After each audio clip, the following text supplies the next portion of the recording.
continuidade ao nosso curso Métodos de Pesquisa e Abordagem Etnográfica, nós hoje vamos falar sobre os instrumentos de pesquisa, continuando a aula anterior. Hoje sobre entrevistas etnográficas e alguns outros instrumentos. Vamos lá. Os instrumentos que nós vamos falar são a entrevista, como eu falei, grupo focal, estudo de caso, e alguns outros nós vamos apenas citar: história de vida, narrativa de experiências, levantamentos, documentos, registro da internet e das mídias socio-interativas e ferramentas mistas ou métodos mistos.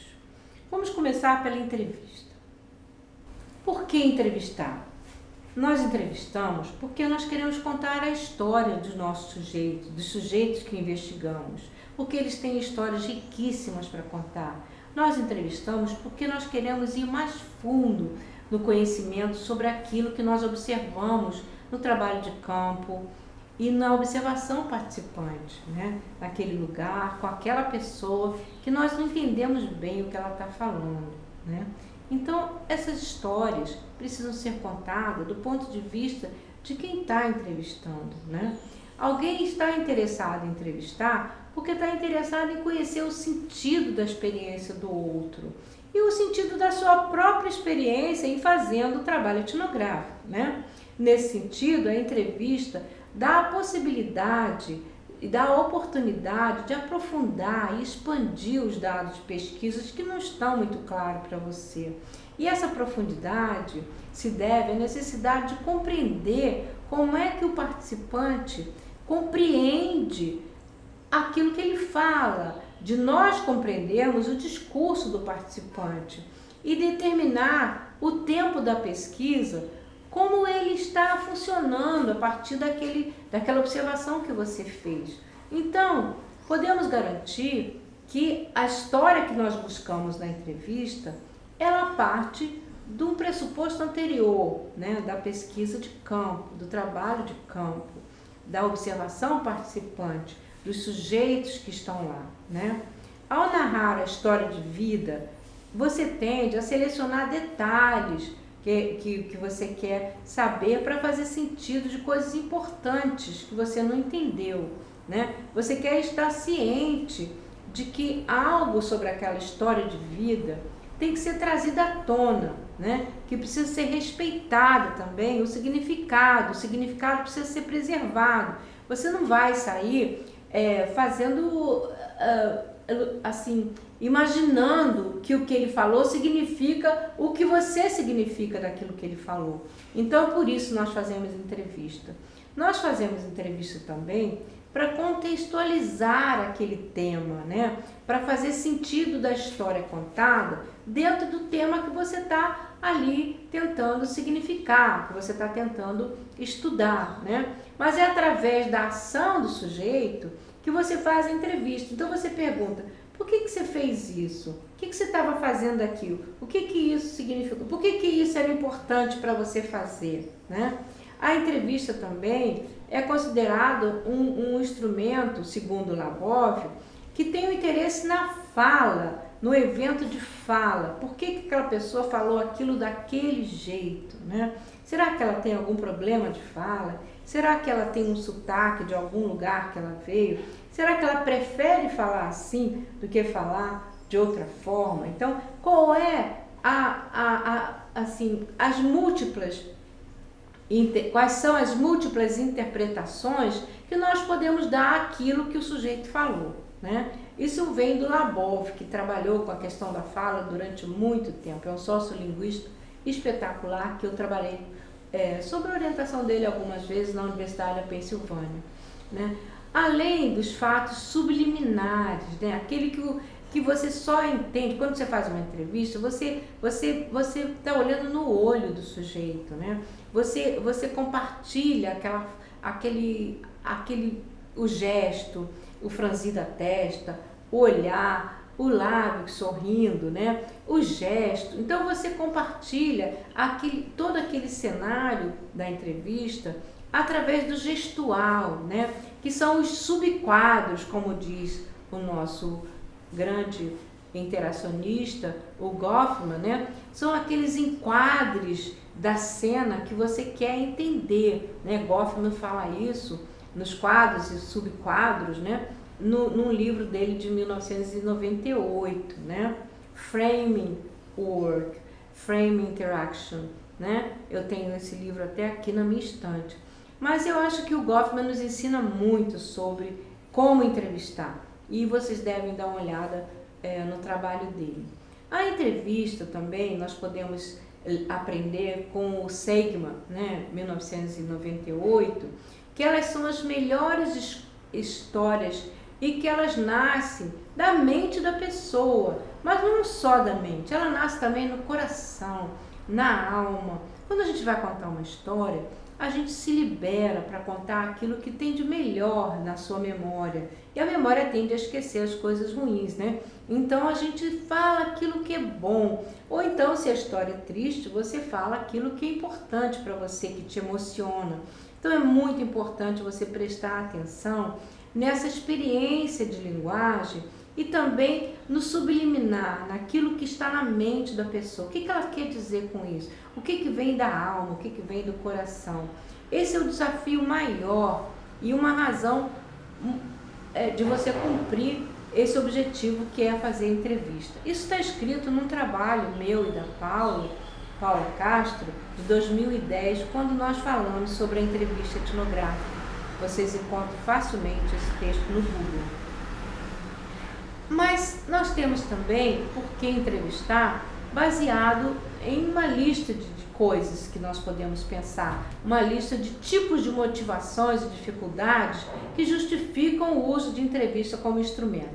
Essa lista vem do Lakatos e Marconi, um livro tão usado pelos pesquisadores na hora de fazer uma metodologia da pesquisa do seu trabalho. O que ele fala sobre isso? O que os dois falam sobre isso? Eles falam que você tem que investigar fatos, que você tem que determinar opiniões sobre esses fatos, determinar sentimentos que envolvam esses fatos, revelar planos, né? Revelar o que são os desejos, quais são as preocupações, quais são as percepções daquele sujeito, o que ele queria dizer com aquele conto que ele contou, aquela história de vida, né? Compreender a conduta dele, né? Tanto atual quanto passada, e entender os motivos conscientes e as opiniões, sentimentos, sistemas de conduta e outros. Às vezes ele fala uma coisa só por falar, mas na realidade não é o sentimento dele em relação àquilo, é só uma opinião e às vezes realmente é uma coisa motivada sobre que é parte da sua conduta. Então é importante, quando você casa a questão da ação com a fala, da ação com a entrevista, você fala por que você fez isso, ou então como que você faz isso, se você fosse fazer, como você faria, como outras pessoas fazem diferente de você, né? Então nós temos também, sempre que contar com o Erickson, que é um grande entrevistador, né? Apesar de não ser um jornalista, ele é um grande etnógrafo.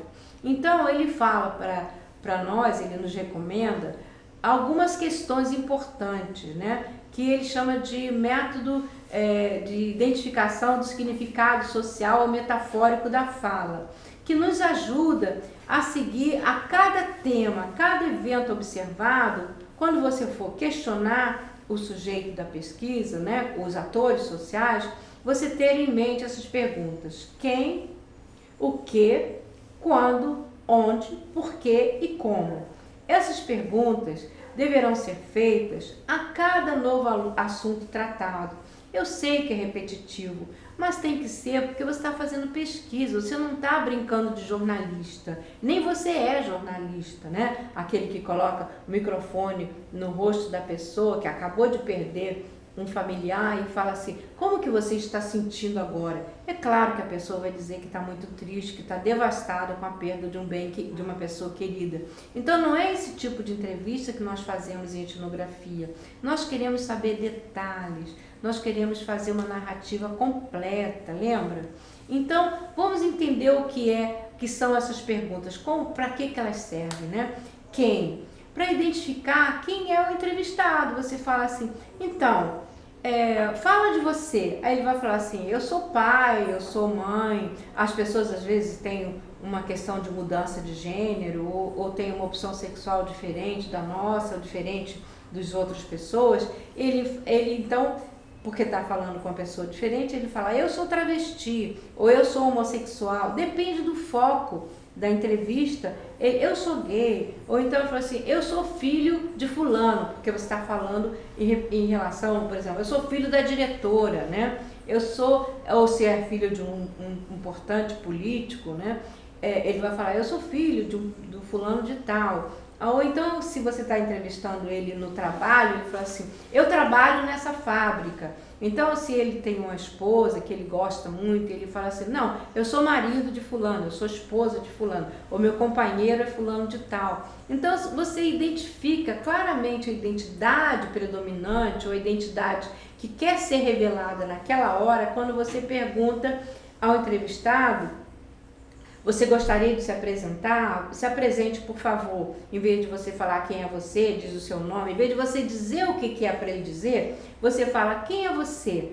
Me apresente você. Apresente você para a minha pesquisa. E ele vai, então, revelar aquela identidade mais imediata em relação àquilo que ele entendeu que você quer fazer com a entrevista. O que, né? Refere-se ao que diz o entrevistado, para revelar essa identidade. Remete novamente a identidade imediatamente ligada ao contexto estudado. A gente já falou sobre isso, né? Quando? É a noção de temporalidade, né? Pois o entrevistado, ele se posiciona no tempo e no espaço em relação às noções de hoje, amanhã e depois. Às vezes, quando você fala em fracasso escolar, por exemplo, que eu sempre toco no assunto, ele vai falar assim, não, eu já repeti muitos anos. Ele está falando do passado, ele não está falando de hoje. Ele nunca se considera a pessoa que está naquela ação, né? Então, eu já fui assim, né? Ele está falando de ontem, né? Amanhã, eu acho que eu nunca vou ser fracassado na escola, eu nunca vou repetir de ano, eu espero nunca repetir de ano. Ele está falando do futuro. Então, determinar a temporalidade que está sendo tratada na hora da entrevista é muito importante. Onde? Localização do momento histórico atual, né? O lugar de fala, como muita gente fala, né? Você está falando de que lugar? Você está falando do ponto de vista da escola, do ponto de vista da família, do ponto de vista de você mesmo enquanto pessoa, né? De onde? De que lugar você está falando? E onde você está quando está falando? Qual é o pensamento atual, né? Quando o sujeito fala, por exemplo, que o meu filho frequenta a escola hoje, ele está falando que o aluno é estudante, né? E quando ele fala assim, não, eu fui estudante, porque ele não está mais estudando, né? Então, quando eu era um menino bagunceiro, ele está dizendo que ele já foi, mas não é mais. Então, aonde foi, nesse lugar da escola, no lugar da fábrica, do trabalho ou da família, você tem que estar muito atento. Por exemplo, quando eu fiz pesquisa no Degase ou na prisão, os meninos sempre se referiam quando eu estava na favela, quando eu era traficante, quando eu fiz isso, quando eu realizei esse roubo, quando eu fiz esse ato, eu não estava pensando bem. Quer dizer, ele saiu daquele momento histórico e passou para um momento atual, mas ele está se referindo ao momento anterior também. Então, o onde é o lugar de fala de onde o sujeito está falando. Para quê? Para que isso? A maneira que ele fala tem uma razão de falar, né? Então, a forma como o entrevistador ouve, ele ouvir de algum momento antes da entrevista, né, que ele se refere a uma mudança de fala, né? Para que ele está falando isso, né? A compreensão da realidade, a explicação imediata que ele dá, por que ele está dizendo que ele foi traficante, porque ele não é mais, mas quando ele foi, ele fazia isso, né? Ele era, vamos dizer assim, ligado a uma gangue, ou ele precisava, tinha necessidades financeiras que levou ele a entrar para o movimento do tráfico e assim por diante. O como refere-se também ao sentido da fala, é a estratégia que se usa para significar o mundo, tanto nós como entrevistadores, como eles como entrevistados. E muitas vezes também eu me coloquei na posição de ser entrevistada pelos meus sujeitos, porque eu queria saber como eles pensavam de mim, queria que eles ouvissem o que eu pensava de mim mesma em relação a eles também. Então, como se refere à estratégia de significar o mundo através daquela fala. Mas o como entrevistar pode seguir algumas regrinhas básicas. Vocês lembram daquela tabela que eu falei de perguntas que o Spradley traz para a gente quando a gente está no campo? Ela serve também para entrevista. Eu vou explicar por quê. Olha só essas questões aqui, né? Espaço, atores, atividades, objeto, atos, eventos, tempo, objetivo e sentimento. Cada uma dessas categorias podem ser usadas como dicas para você perguntar, né? Entender o espaço físico, falar sobre os atores, o sentido que ele dá ao cotidiano dele. As atividades são as ações cotidianas, né? O objeto são as coisas físicas que estão no ambiente, né? O ato são as cenas vivenciadas por ele naquela situação, né? Os eventos são a porção da cena, né? As várias cenas colocadas num evento típico, né? Você está contando uma história e você fala: bem, eu fui numa festa, aí chegou no momento, né, que eu fui tomar uma taça de vinho e o vinho caiu. Então, o que quer dizer? O evento foi a festa, o ato foi a ação de você tomar o vinho e a cena foi derramar o vinho na sua roupa e você fazer aquela confusão e você ter que trocar de roupa ou tirar aquelas manchas de vinho da roupa. Ou no caso dos alunos, eles contam eventos muito pitorescos, né? Eles falam, por exemplo, eu perguntei na minha tese de doutorado a um menino, eu perguntei qual é a profissão que ele queria ser quando ele crescesse. Aí ele falou assim: eu quero ser gari. E como eu tinha, né, eu da minha posição de mulher mais ou menos branca, né, de classe média, eu queria saber por que ele queria ser gari, porque na minha cabeça todo mundo queria ser médico, dentista, engenheiro, né? Eu não imaginava, no máximo professor ou alguma profissão assim, regular. Ele queria ser gari, que é uma profissão considerada menos prestigiada. Aí eu perguntei para ele assim, quer dizer, mas por que você quer ser gari? Aí ele relatou uma cena. Eu vou para a feira e na feira eu fico tão contente quando eu tenho que limpar no final da feira, aí a gente passa aquela água e tira aquela sujeira e fica tudo tão limpinho. Então ele estava falando da situação que quando chegam os garis para limpar as feiras livres, né? Ele tem aquela sensação de trabalho, de limpeza, aquele ato de limpar, né? Tornou-se um evento necessário para ele relatar essa cena para justificar por que ele queria ser gari. Eu achei muito interessante essa fala dele. Então, o tempo é a sequência, a duração dos eventos, né? O objetivo, obviamente, é a forma como a pessoa percebe o seu mundo, o que ele espera do futuro, como essa pergunta que eu fiz anteriormente. E o sentimento é essa emoção com que ele relatou, né? Que ele estava ali, que ele sentia, eu fico tão feliz quando fica tudo limpinho. Então, se eu não tivesse perguntado por que ele queria ser gari, eu nunca teria a resposta para todas essas categorias, não é mesmo? Mas eu acho que nós temos que ter uma postura. E para isso você tem que saber se você está interessado em pesquisa com temas ou pesquisa com os informantes. Informantes, que eu quero dizer, são os sujeitos. E também, como é que você quer chamar esse sujeito, né? Informante, participante, colaborador, sujeito, como eu chamo, né? Eu acho que cada um vai escolher, mas você precisa manter esse padrão para as pessoas entenderem de quem que você está falando, né? Então, quando você pesquisa sobre o tema, o que você quer saber? Você quer saber sobre uma pergunta que você vai formular sobre essa hipótese que você criou anteriormente, né? Você quer testar essa hipótese sobre o problema que você está investigando.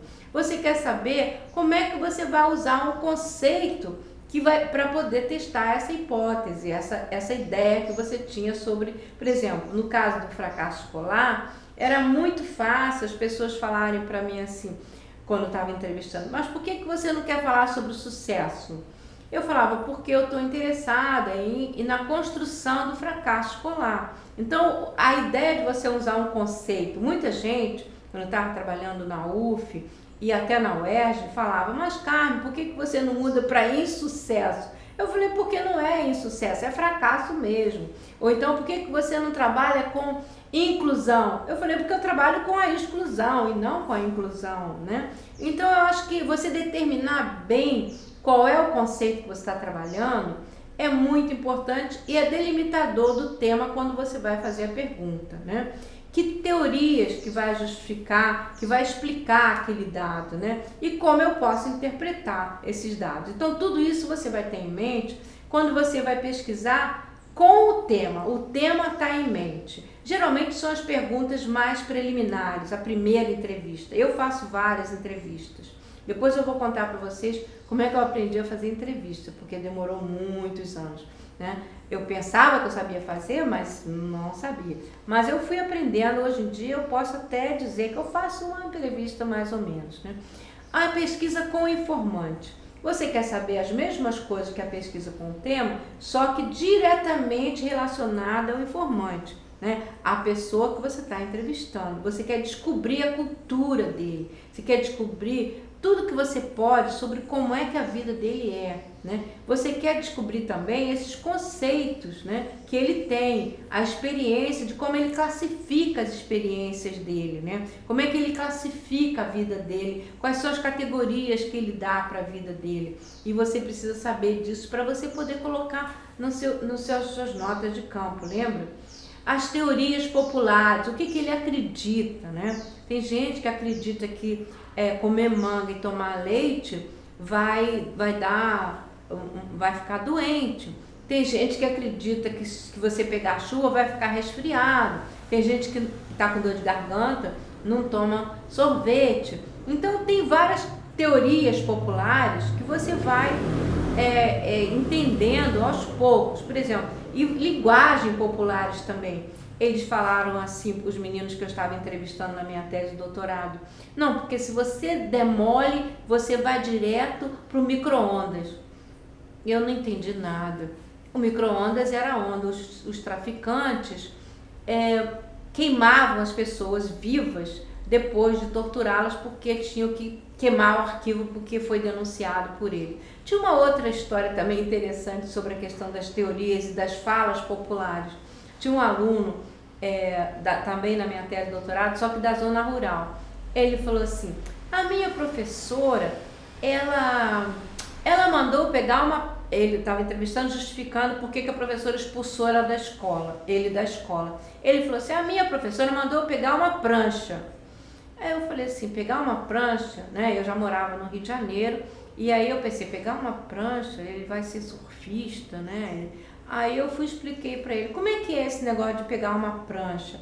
Ele falou assim, pois você sabe o que é prancha, né? Aquilo que os burros usam nas costas, cheio de capim, para transportar o capim lá para o boi, lá no pasto, né? Lá no curral. Então, eu vou ser prancha? Não vou ser prancha nunca. Então eu entendi que a prancha era aquele espaço onde colocava o capim. Carregar uma prancha significava você carregar uma carga de burro, né? O que era um insulto. E ele ficou muito ofendido.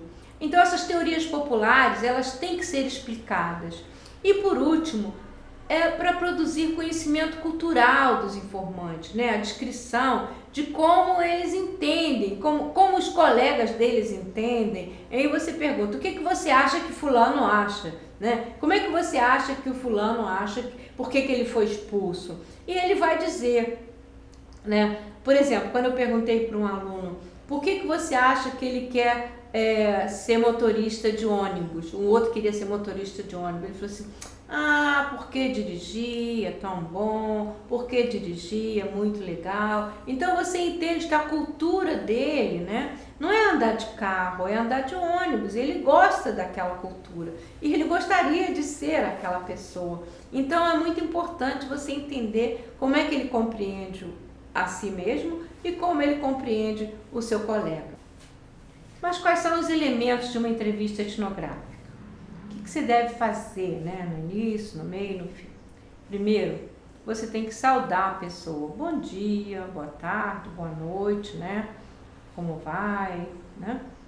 E você se apresenta e fala da entrevista. Depois você tem que dar explicações sobre o projeto, o que você quer perguntar, da onde vem essa ideia do projeto que você está desenvolvendo, né? Eu estou fazendo essa entrevista, é parte da minha tese de doutorado, é para uma pesquisa da universidade tal, ou eu estou fazendo essa entrevista para conhecer melhor a situação que está acontecendo hoje, né? No caso, eu entrevistei ultimamente, a última entrevista que eu fiz foi online com umas pessoas que eu conhecia já, por isso a questão da observação participante não foi tão importante, porque eu já conhecia essas pessoas, foram todas amigas ou colegas que eu já trabalhei por muitos anos, conhecia o contexto de vida delas, então eu fui direto para a entrevista, mas eu queria saber sobre o contexto da pandemia,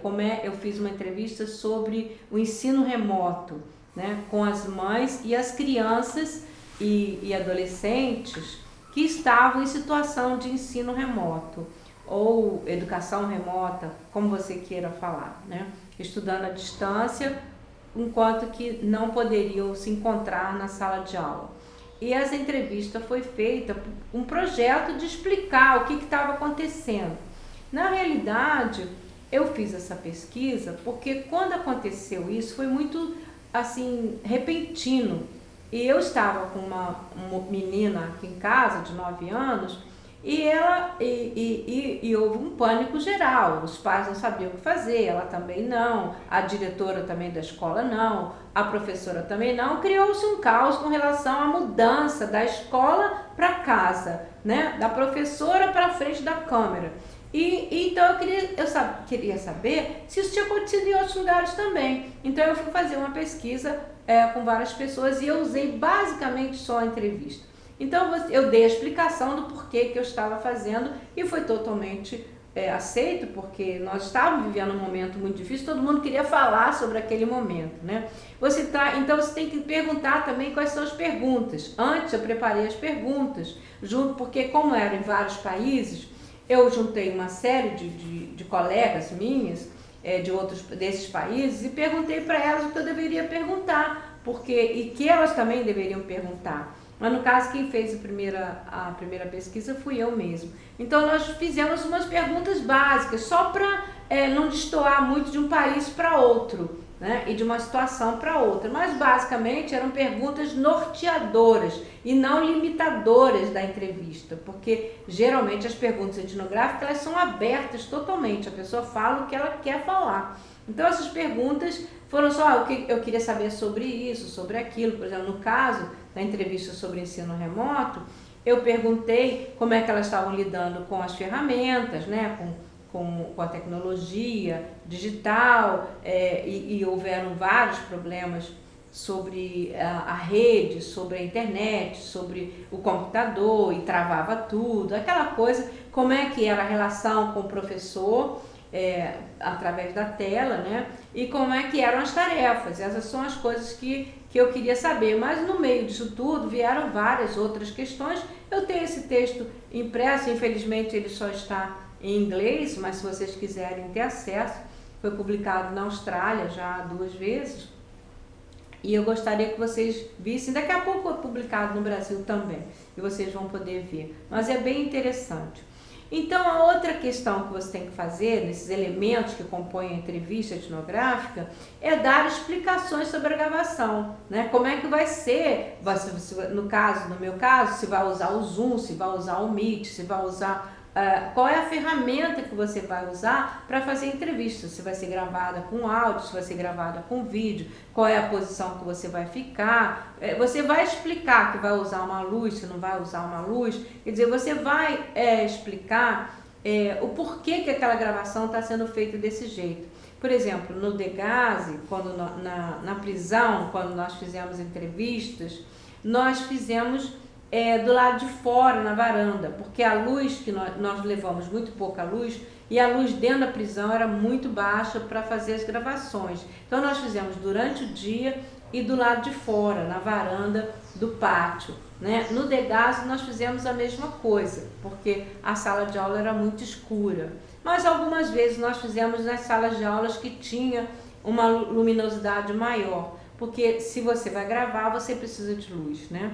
Você tem que dar explicações sobre a entrevista, o que você vai fazer com aquela entrevista também. Senão a pessoa não vai falar nada, né? Se aquela entrevista vai para o juiz, no caso de uma pessoa que está presa, né? Ela vai falar, não vou falar nada porque isso vai ser contra mim, né? Se a entrevista do adolescente vai ser dada para os pais ouvirem, ele não vai querer falar com você, ou às vezes até vai justamente para dar uma mensagem para o pai. Então você tem que dar uma explicação o que você vai fazer com essa entrevista e deixar bem claro que tudo que vai ser dito ali vai ser usado exclusivamente para fins científicos.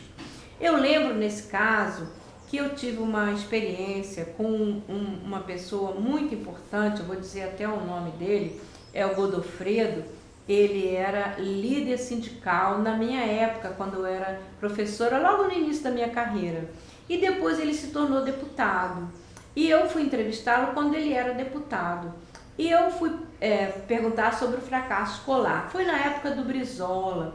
E aí ele foi dar explicação sobre o fracasso escolar. Primeiro demorou horas até ele chegar no tema, que ele queria falar sobre a ação dele como deputado e tudo mais. Ele pensou que eu estivesse fazendo uma entrevista jornalista. Até ele dar a explicação, ele deu uma explicação muito esquisita. Tipo assim, que as pessoas tinham valores, que os valores eram substituídos por outro. E eu fiquei assim, meu Deus, eu não quero ser político nunca, porque ele mudou completamente a perspectiva dele de quando ele era sindicalista para agora, naquela época, né, que foram anos atrás, como deputado. E o que eu fiz? Eu nunca usei essa entrevista para nada, estou usando aqui agora para dar essa explicação do porquê da entrevista. Porque não condizia com a realidade. Ele não era aquela pessoa, a pessoa que eu conhecia era outra, era um sindicalista, uma pessoa dinâmica. Ele não estava desprezando os valores daquelas pessoas que fracassavam, eu tinha certeza disso. Então você tem que ponderar também o resultado da sua entrevista, se você vai usar aquele dado ou não. Porque às vezes a pessoa fala uma coisa, mas a posição dela não permite que ela use aquilo. E então eu evitei de usar essa entrevista na minha tese e nunca mais usei, a não ser para dar aula, como eu estou dando agora. E aí o que aconteceu? Uma pessoa que não gostava dele como entrevistado, como deputado, pediu a entrevista para mim, a uma professora colega minha, da UF até. E eu falei para ela, se você tiver o consentimento livre, consentido que eu tenho dele para usar a entrevista, eu posso te passar a entrevista. Mas eu só posso passar a entrevista se ele consentir. E aí ela desistiu, obviamente, porque ela queria usar contra ele. Então é mais ou menos essa explicação que você tem que dar, o uso que você vai fazer da entrevista. Também fazer perguntas etnográficas. E aí eu vou explicar um pouco sobre isso depois, descritivas, estruturais e de contraste. São os 3 tipos que eu uso. E também tornar o turno de fala assimétrico. Se você fala o tempo todo, você não está ouvindo. Então você tem que deixar o sujeito falar tudo que ele quiser falar. E você só repete a última fala dele e continua perguntando. Mesmo que tenha uma coisa muito interessante, você tem que expressar interesse. Imagina você estar fazendo a entrevista e você ficar querendo, você ficar consultando o celular, ou você ficar atendendo as pessoas, ou você não prestar atenção no que a pessoa está falando, né? demonstrar uma certa ignorância cultural. Por quê? Se você está interessado em saber o que ele sabe, você tem que mostrar, olha, eu não sei nada sobre isso. Mesmo que você saiba alguma coisa, você expressa essa ignorância cultural. Né? Como é que é mesmo aqui? Né? Eu, por exemplo, tinha estudado muita coisa sobre fracasso escolar. E mesmo assim, eu perguntava para os meus alunos, para os alunos da pesquisa, eu perguntava, então, como é que é esse negócio de ser fracassado na escola? Como é que é? E para os alunos na pesquisa da violência, da pobreza, eu perguntava, como é que é? Como é que você acha que pobre é? O que é ser pobre? Né? E é lógico que eu sabia o que é ser pobre, mas eu queria saber o que na cultura dele significa ser pobre, que era muito diferente, obviamente, da minha. E com isso você também tem que repetir o que é falado, repetir várias vezes, reafirmando os termos que o informante usa, incorporando esses termos como parte da pergunta seguinte, criando situações hipotéticas. E se fosse assim, o que você acharia? E se fosse assim, como você faria? Né? Fazendo perguntas amigáveis, para o sujeito se sentir à vontade e sempre agradecendo. Muito obrigada, estou muito satisfeita com essa entrevista. Você foi muito generoso de falar sobre você mesmo, falar sobre a sua situação. Muito importante essas questões. Então, assim nós terminamos a nossa aula sobre entrevista, né? Mas nós vamos falar um pouquinho sobre dois outros instrumentos. Primeiro, o estudo de caso, né? Que eu falei tanto sobre o estudo de caso, no caso do Walcott, lembra? Mas nós não vamos usar ele aqui não, nós vamos usar a Daisy e Lincoln, Norman Daisy e Iona Lincoln. É um casal que tem vários livros sobre pesquisa qualitativa, mas são todos em inglês, infelizmente. Dificilmente você encontra alguma coisa deles em português. E eles falam o seguinte, que o estudo de caso é uma análise intensiva de uma unidade individual com pessoa ou comunidade, enfatizando fatores de desenvolvimento em relação ao meio ambiente. É o exame detalhado de um único exemplo de uma classe de fenômenos, de um estudo, de um caso único ou um caso de um grupo, que pode fornecer informações confiáveis sobre uma classe mais ampla de significados, que pode ser útil nas fases preliminares da investigação, uma vez que você fornece hipóteses que pode ser testada sistematicamente com um número maior de casos. Eu vou citar um trabalho de uma aluna minha, de doutorado, a Lúcia Mourão, que foi basicamente baseado em estudo de caso. Ela estava estudando como que os alunos se sentiam assistindo TV. Né?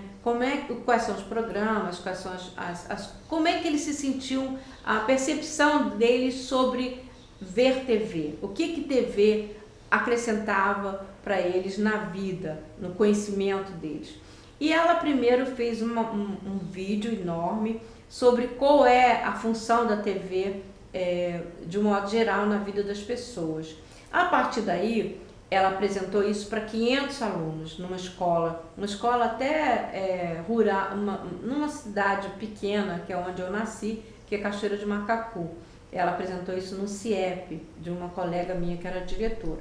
E a partir daí ela pediu para os alunos escreverem sobre o tema, como você se vê vendo TV. E aí nós recolhemos aquelas 500 entrevistas, redações, lemos todas elas. E aí nós juntamos alguns alunos, no caso nós fizemos uma entrevista prévia com eles, uns 20 mais ou menos, 25, por aí, nós entrevistamos e, eu digo nós porque foi um grupo de pesquisa que fez, não foi ela sozinha, né? E depois ela juntou as falas por grupo de respostas e nós fizemos 2 grupos, estudo de caso, com 12 alunos cada, né, grupo focal, um estudo de caso daquela escola, com aquele tema, mais focado no tema do que nos alunos, né, e focado também naquele caso específico daqueles alunos que tinham essa relevância. Uns achavam que a televisão não ensinava nada que prestasse, tudo era horrível. E os outros achavam que a televisão era útil para aprender conhecimentos úteis, era importante para adquirir conhecimentos. E foi assim que nós fizemos o uso de estudo de caso, juntamente com o focus group, que é um outro tema que eu vou falar logo a seguir, né? Uma das funções do estudo de caso é para dissipar mal entendidos, né? Conhecimentos gerais, conhecimentos teóricos que as pessoas têm, que são valiosos para você estudar um caso concreto, né? Um estudo de uma pessoa única, do indivíduo único. Nesse caso, o estudo de caso deveria ser usado, por exemplo, para ver uma pessoa que discorda totalmente do caminho dos outros que você entrevistou e que você observou, né? Uma pessoa que está destoando totalmente, descobrir por que aquela pessoa ou aquele grupo está agindo daquela maneira. O estudo de caso também é útil para gerar hipótese, né? Para você descobrir como que você vai proceder a partir daquela hipótese. Lembra das hipóteses progressivas? Então, o estudo de caso serve para isso. Juntamente com outros métodos, ele vai testar a hipótese e construir novas teorias.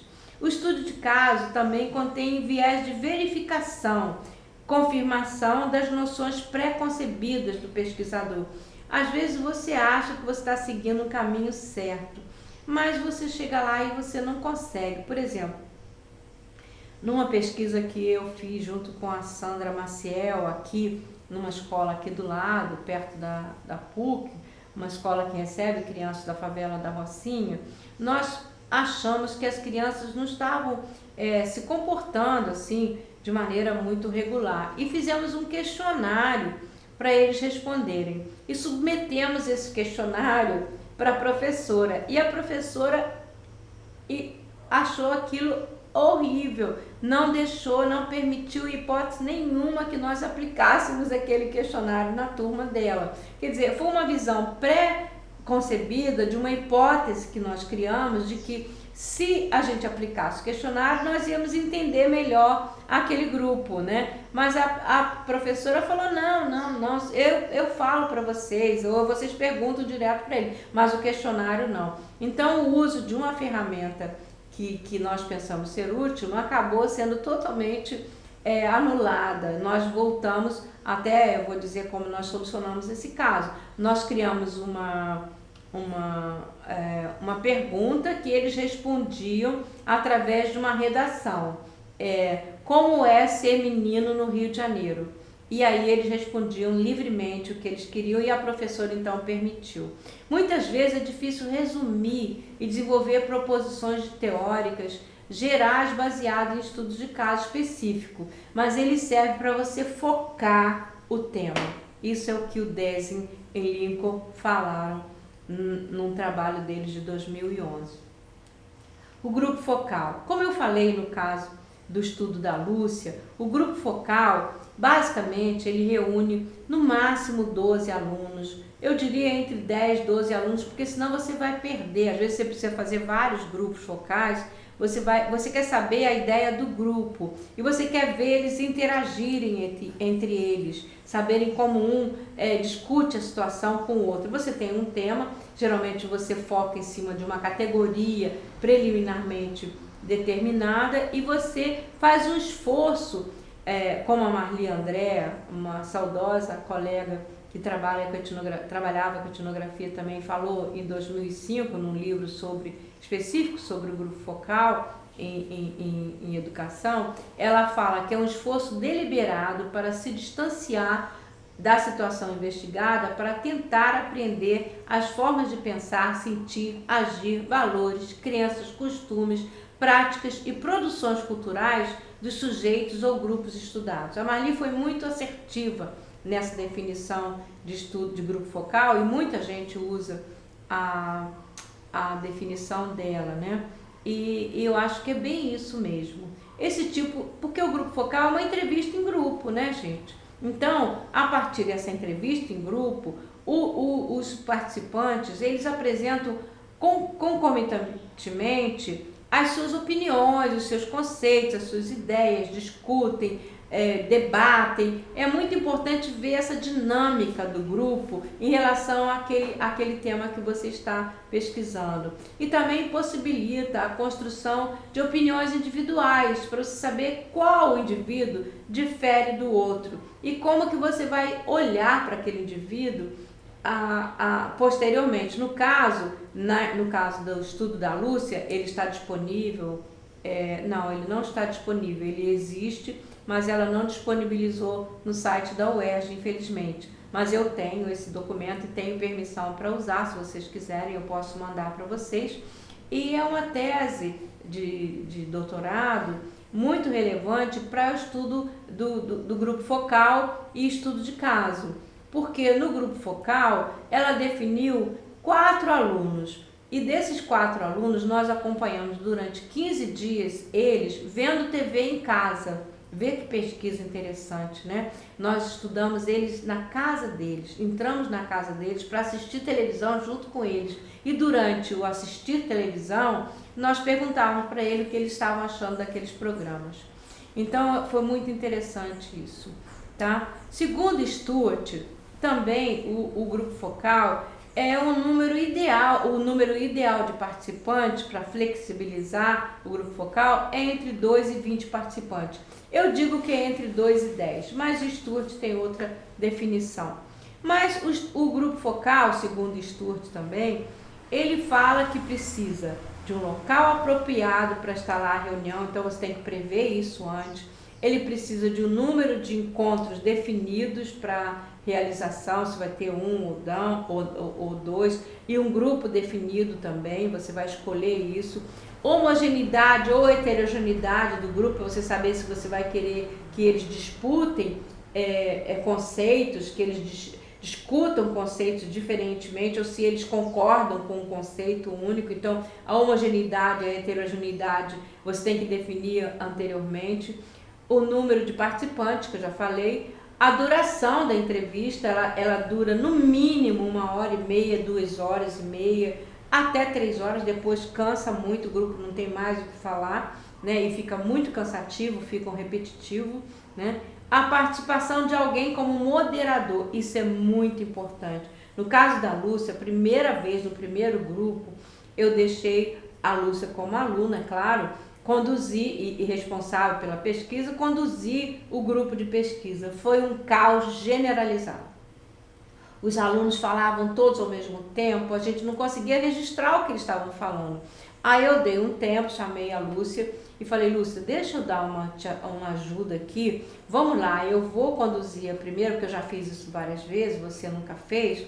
Vamos lá, eu vou conduzir as primeiras minutos da reunião e depois você assume. E assim nós fizemos, e eu falei com uma autoridade de velha, né? Falei: olha, gente, com professora, falei: olha, gente, cada um fala de uma vez, não dá para falar essa confusão. Vamos cada um falar de uma vez, um bando de adolescentes, um grupo de adolescentes maravilhoso, né?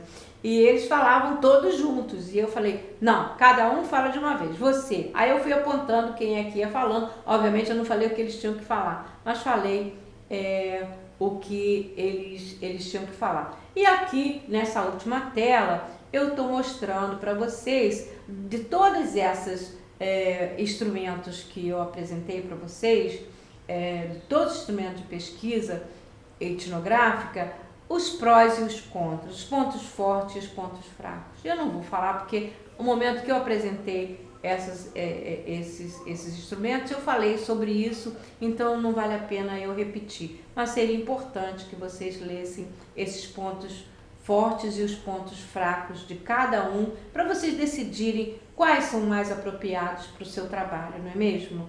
Bem, isso é o que eu tenho para hoje, a nossa aula sobre entrevistas. Nós falamos sobre entrevista etnográfica, como ela pode ser montada, quais são os passos importantes. Depois falamos um pouco sobre focus grupo e um pouco sobre estudo de caso.